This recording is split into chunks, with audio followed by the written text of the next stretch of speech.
Assalamualaikum warahmatullahi wabarakatuh. Apa kabar kalian semua? Pasti baik kan?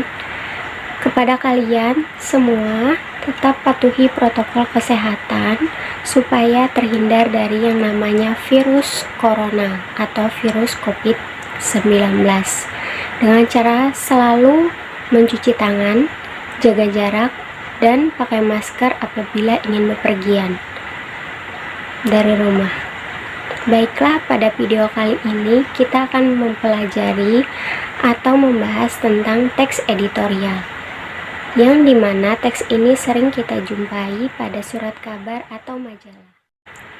Sebelum memulai membahas pembelajaran, Ibu akan memberitahu kalian tentang tujuan pembelajaran kita kali ini, yaitu yang pertama, siswa dapat mengidentifikasi isi teks editorial. Dan yang kedua, siswa terampil menyeleksi ragam informasi sebagai bahan teks editorial baik secara lisan maupun tulisan. Apakah kalian tahu ini apa? Ini adalah tajuk rencana atau teks editorial yang terdapat di dalam surat kabar. Tentu kalian tidak asing lagi dengan surat kabar, dan kalian pasti pernah membaca surat kabar.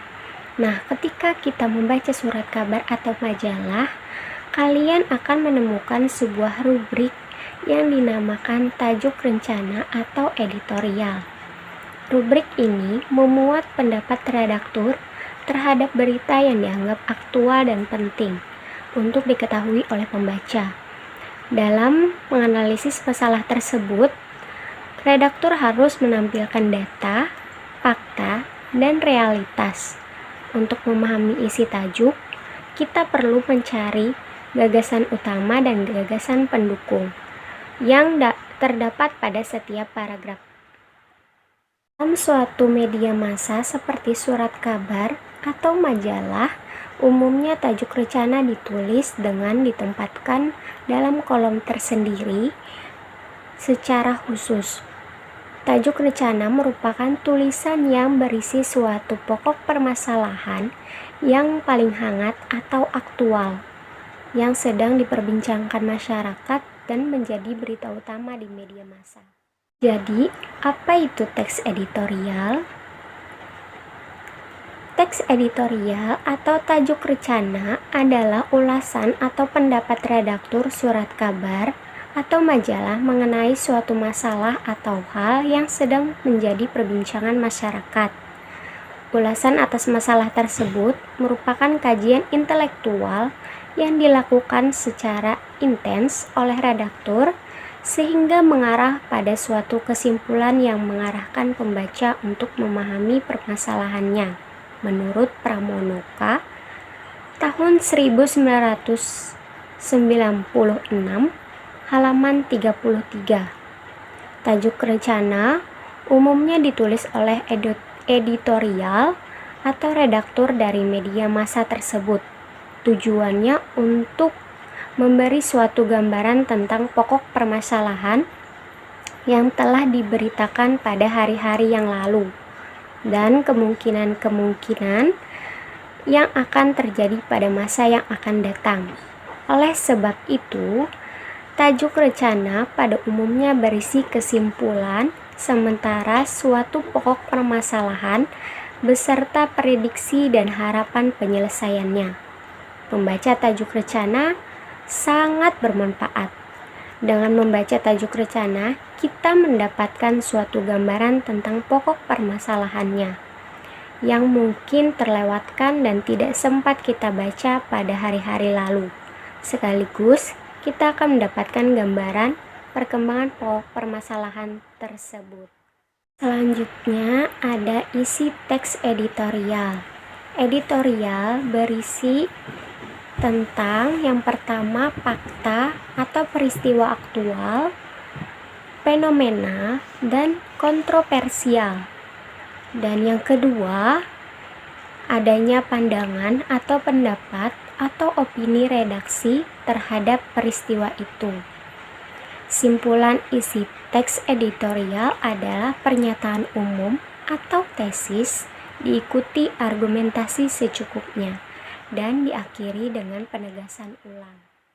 Selanjutnya, Ibu akan menjelaskan ragam informasi dalam teks editorial. Seorang penulis tajuk rencana berusaha untuk mengulas kembali fakta dan pendapat pokok berita yang sedang ramai diperbincangkan di masyarakat.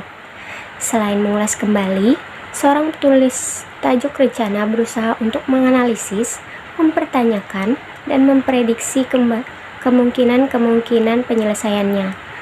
Pada umumnya, dia akan memosisikan sebagai pengamat dari sudut pandang tertentu. Oleh sebab itu, jika Anda membaca suatu tajuk rencana, kalian harus dapat membedakan pernyataan-pernyataan yang berbentuk opini dengan pernyataan-pernyataan yang berbentuk fakta. Selain itu, kalian harus dapat memahami sudut pandang penulis dalam mengulas dan menyimpulkan apa yang ia uraikan dalam tajuk rencana tersebut.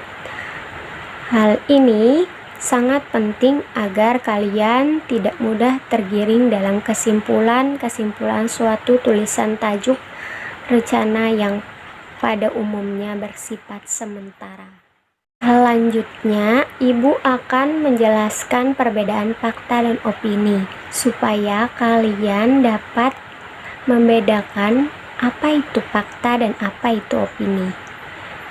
Fakta itu sendiri dalam suatu tajuk rencana surat kabar tua majalah adalah berita mengungkap keadaan yang sebenarnya berdasarkan kenyataan yang ada. Fakta biasanya disertai dengan data-data dan bukti, antara lain ada waktu, tanggal, hari, bulan, tahun, tempat, grafik, tabel, lembar, dan sebagainya yang dapat dijadikan bukti. Dan opini itu sendiri adalah ide, pendapat, dan gagasan dari seseorang terhadap suatu topik atau masalah yang faktual. Dalam opini memuat subjektivitas dari penulis mengenai permasalahan yang diangkat. Dari tajuk rencana yang dimuat, dapat diketahui sikap penerbitan terhadap persoalan dan permasalahan yang aktual. Jadi itu adalah perbedaan fakta dan opini. Nah, selanjutnya struktur teks editorial yang terdiri dari 3 struktur teks editorial. Yang pertama ada pernyataan pendapat atau tesis, berisi sudut pandang penulis terhadap permasalahan yang diangkat, berupa pernyataan atau teori yang akan diperkuat oleh argumen.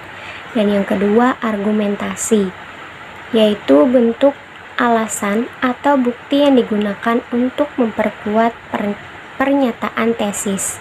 Bisa berupa pernyataan umum, data hasil penelitian, pernyataan para ahli, dan fakta-fakta yang dapat dipercaya. Dan yang terakhir, yang ketiga, penegasan ulang pendapat atau reiteration, yaitu berisi penguatan kembali atas pendapat yang telah ditunjang oleh fakta-fakta dalam bagian argumentasi. Nah, jadi bagaimana sih cara mengetahui ragam informasi dalam teks editorial? Yaitu dengan cara membaca intensif. Kenapa membaca intensif? Karena membaca perlu melakukan kegiatan intensif. Membaca intensif bertujuan untuk mendapatkan informasi sebagai bahan diskusi dan sarana menentukan sebuah pokok persoalan.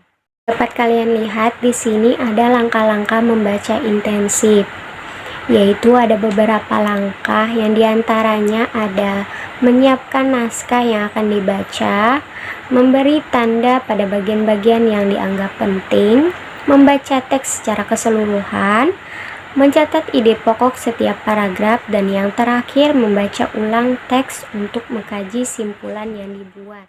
Baiklah, dengan cara membaca intensif, kalian dapat dengan mudah mengidentifikasi isi teks editorial dan menyeleksi ragam informasi teks editorial. Itulah yang dapat Ibu sampaikan. Mohon maaf apabila ada kesalahan kata dari Ibu. Wassalamualaikum warahmatullahi wabarakatuh.